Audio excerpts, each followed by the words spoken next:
G'day boys and girls, it's me, TSDS. A bit of a random video this time, but I've just finished making a game. So for a bit of backstory, I've just graduated from 3 years of actually learning how to make games, and I've spent the last couple of months trying to actually find a job in the industry, which fortunately I now actually have, which is pretty cool. But basically, after about a month or so of applying, I pretty much hit a point where I ran out of game companies to actually apply to. So the kind of the problem I had was that I've gained so much experience since kind of leaving the school and doing my internship that what I have to show potential employers is so old and out of date that it's just rubbish basically. So I decided what I'd do is I'll make my own little game project, use all the new like tricks and tips and stuff like that I've learned, and make this game. So flash forward about a month, and here we are. So it's finished, and we can hit play. So I can show you what it is. Now it is on Android. It's meant for your phones, and the game is called Color Reactive. Now it is on an actual build. You can there will be links in the description for you if you want to play it yourself. But I'm recording it on Unity at the moment on my PC because it's a little bit easier. I think my phone trying to record is a bit kind of dodgy. But anyway, so it's this game. So we can click the how to play. And basically the way it works is it's based on, you know, that funny thing where if you see a color like purple but it's written in another color, so this is obviously written in orange, if you try and really quickly read through those things, sometimes it can kind of fuck you up a bit and mess up with your head. So the way the game works is you'll get given a color at the top of the screen and you'll get given an objective just underneath, and then underneath that will be a whole bunch of like these orbs and stuff like that. And basically what you have to do is tap the orbs based on what the objective is and like in reference to the color. So for example, if at the top of the screen, if the objective is meaning and at the top of the screen it says purple but it's written in blue, you still need to tap the purple orbs. So if it says meaning, you've got to tap orbs based on the actual meaning of what that color says. The other objective is text color, so this is obviously a bit easier to work out, and this just means that whatever color the text is written in, that's the color of orbs you need to hit. So if it says turquoise but it's written in red, you need to hit red orbs. Now the faster you react, you actually get more points, and in some game modes you'll get more time as well. So the objective is really to try and do it as quick as you can to get the most points as possible. Now there's 3 different game modes. There's quick fire, 2-minute, and endless mode, which we can find actually on the main menu, these info buttons as well.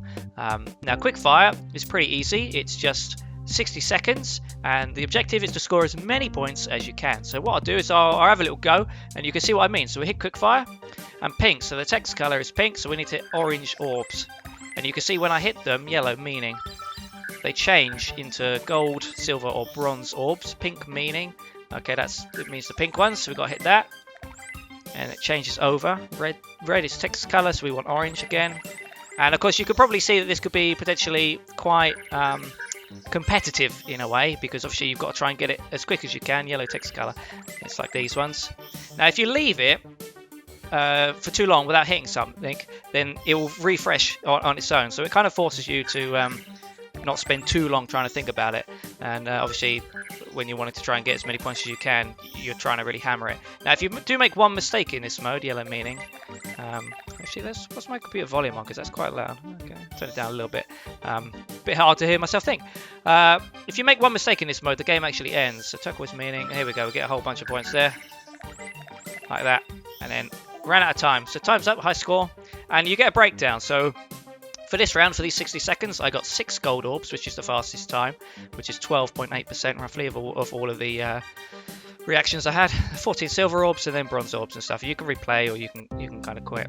So there is high score system that you can see. So you've got overall scores. So you'll see, actually this has got some data already on it, but you can see actually here, it's got grand totals. So it will show you the total of everything that you've actually obtained. And then it's also got mistakes, so you can see on this, obviously I've just been testing this, so this data is not kind of like real, but 21 RPM, actually no, sorry, 21 mistakes and 12.8 RPM. Now the RPM just means how many reactions you've made per mistake. So on average, on this data, I would make almost 13 reactions, correct reactions between mistakes. And then we can go to quick fire, and we can see, okay, the quickfire score. So the high score is there, total quickfire runs, total runs failed. So this is obviously if I make a mistake during a run, I don't get to maximize the 60 seconds and then the run kind of ends. So that's how many you kind of fail. And then it's got tracks for like what's the most that you've ever gotten. So like, I don't know, the most gold reactions you've got is 70 in 60 seconds and so on. And then there's 2 minute, and then there's endless mode. Now the way 2 minute works is you start off with 30 seconds on the clock, but you can play for a total amount of time of 2 minutes, which is 2 minute mode. So to gain points and extra time, you have to just react quickly, and you will gain more time onto the clock the faster you react. But in this mode, when you actually make mistakes, instead of the game just ending, you will lose 100 points, and you'll also lose 25 seconds of time from the clock. And if you run out of time, or if 2 minutes fully transpires, then the game ends. So it's kind of like you got to go pretty quick, pink meaning, to keep getting up the time. So you can see, let's see, pink meaning, a gold reaction is 1.5 seconds. Pink meaning, bronze reaction is half a second. So you've got to kind of like still be quite quick to keep going. It is actually very difficult to red meaning to play this and talk at the same time. Red meaning, where are these ones? Okay. Now you can always pause the game by clicking at the top of the screen here, or on your device you can just hit the phone or tablet or whatever's back button, and it will pause the game, and then you can see some various kind of statistics and stuff like that, and how much points you've got at the time. You can resume. So if I actually fail, so now there I lost 25 seconds, but I think I only had maybe like 13 seconds on the clock, so of course that just instantly means the game ends. And then you'll get to see what your score was. Now obviously I didn't get enough points, so that when I lost that 100 points, I've now gone into the negative, and you can see the mistakes in the breakdown there. There's also time bonus in 2 minute mode. So the way that works is because you can play for a maximum of 2 minutes, but because you get more seconds by getting reactions, you can end up earning enough time on the clock so that you'll have more left over when the game actually ends. So what happens is, however much time you've got on the clock when the game actually ends is multiplied and then given to your final score as a bonus. So you'll be able to actually see on the high scores what's your greatest time bonus as well, so you can kind of see, like, compete with your friends and all of this sort of stuff. And then we have endless mode. Now endless mode, basically what I kind of wanted was a game mode similar to games like Flappy Bird, where it's basically a constant level of difficulty, and the challenge is how long can you endure that difficulty. So for in endless mode, you don't actually have a time limit for how long you can play, which, surprise, but you only start with 6 seconds, and the actual maximum amount of time you can have on the clock is 6 seconds. So you still gain points and time by getting the reactions and stuff like that, but you're capped at 6 seconds, which obviously means you have to make a move every 6 seconds or you end the game. Now the way the mistakes work in this mode is actually your first mistake reduces the maximum time on the clock by 1 second, and your second mistake will reduce it by 2 seconds, and then the third by 3 seconds. So that means after one mistake, your max clock time is only 5 seconds, so you've got to make a move every 5 seconds. If you make another mistake, the max clock time is 3 seconds, so every 3 seconds you've got to be making a move to get some time back. And then of course your third mistake will just actually end the game, because it will take 3 seconds off and it will end. So it's basically how long can you keep playing, turquoise meaning,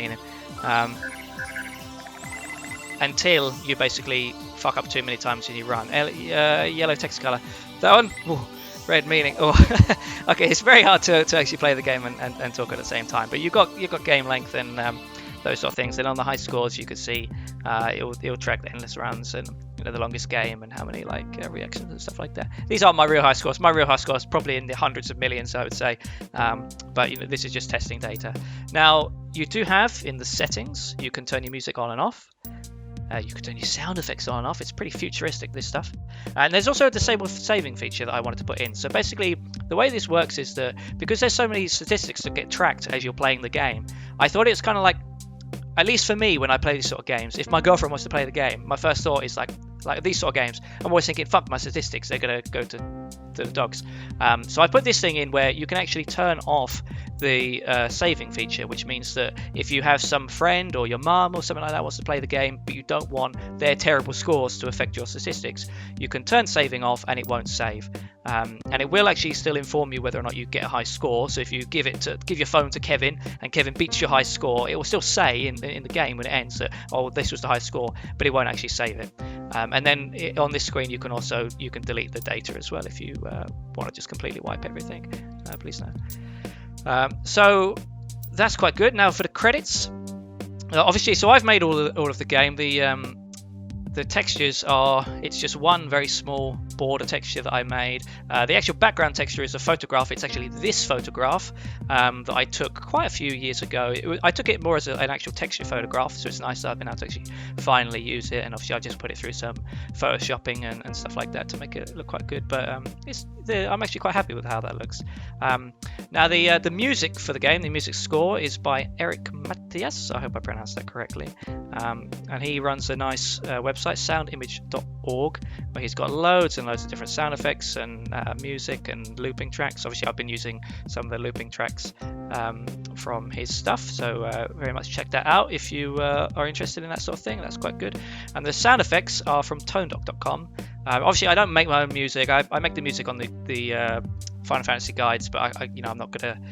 That's a different sort of thing. I could make looping tracks, but I just can't be bothered. The main thing was to actually just make the game. So the sound effects are from tonedoc.com, and they've got lots of free sound effects that you can kind of use. And there's loads. Are they looping? I don't know what's going on here. Maybe they're not there. There's loads of pages of these, and there's all sorts of stuff. So that's a pretty cool website. So if you're looking for stuff, I do recommend those. Where are we? That's what am I looking for? This is the one. Yeah. So that's basically it, really. I mean, I will have links in the description. It is free. It is on Android only. Now, it doesn't support all aspect ratios, so you can see at the moment I'm in this window. This is the actual game window here. This is in a 9:16, which is quite a common resolution. My phone is a Galaxy S8 at the moment, so it's a little bit more stretched. And all that kind of means is that the orbs, you can see they're a bit more like stretched, basically, is the word. But if I show you, for example, let's go to actually the main menu is quite good. So for example, this Hawaii, that's even more of a stretched format. That works. The only formats that don't work is if it's really kind of like there's not a lot of height to the screen. So for example, this is a 3:5 aspect ratio. You could see that the high scores and settings buttons are kind of clipping, and there are ways to fix that, but I can't be bothered. It's just not of an interest of mine to kind of do those things, so I can just say, oh, it doesn't support. Now the game will still work, you can still play the game and all that sort of stuff, but some of these things will clip. And actually in the high scores, like the mistakes thing is actually clipped behind the quickfire high scores and stuff like that. So it will still work if you've got that sort of phone, but obviously it won't be ideal. And it may be that even some of the text is actually quite okay. But yeah, so it supports like most normal phones anyway, so you don't need to worry too much. Now there are no ads, there's no monetization in the game, it's just completely free. I can't actually put it on any sort of store page because as part of my new work contract, because I'm now working for a games company, I can't do anything that's actually competing against them. So obviously this would be like a free-to-play game, and they make a free-to-play game where I work now. But I will say, obviously, I'm not like a hacker, I'm not after your phone data and stuff, but if you want to install it, it's still downloading a random file from some stranger on the internet, so you should always be a little bit careful about that, and check to make sure that things are kind of safe. I have noticed that when you install it, it might ask, because the link I'm going to give you is on the Google Drive that I've uploaded the file to, so it might say on your phone or device or whatever that you need permission to download from this source or something like that. And I had to do that with my girlfriend's phone, and there was some setting I didn't really pay that much attention to, unfortunately, at the time, but there was some sort of like just tab or something that I could just click and then it would allow download it from that. I think one of my friends, it didn't establish a connection or something like that, and he just kept trying and eventually it worked or something like that. So yeah, so basically, if you want to play it, you can play it, and if you get any cool high scores, you can post them in the comments and let me know how pretty cool you are and stuff like that. And I just thought I made it basically to try and help me get a job, and it was fun to make. I like programming, so that was pretty good. But I thought, I could easily just put it up on YouTube and let everyone else kind of play it if they wanted. So check it out, link in the description. And I believe that's pretty much everything else. I don't think there's really much else to say. Yeah, it's got proper how to play if you want to read that a bit more and that sort of stuff. But yeah, there you go. That's the game. So hopefully you enjoy it. If you do, try it out. Let me know, because I've spent a bit of time on it. It's been an enjoyable project for me. So yeah, check it out and have some fun. Give it to your mum. She might be a bit like, what's this technology, Jesus. But yeah, obviously the game probably doesn't work so well if you have any form of color blindness. I don't really know how well that actually kind of translates. If anyone's like super interested, I guess I could do some sort of video to go into a bit more detail of like actually how I made it, some of the programming and stuff like that, and how to get different things to actually work and stuff. I could probably do something like that if people are interested, but you know, obviously no one really checks out my videos other than the Final Fantasy stuff. So I'm not really expecting there to be that much stuff. But anyway, that's enough ramble. So check out the game if you like, and enjoy. I shall see you in the next video. So until then, goodbye, and thank you for watching.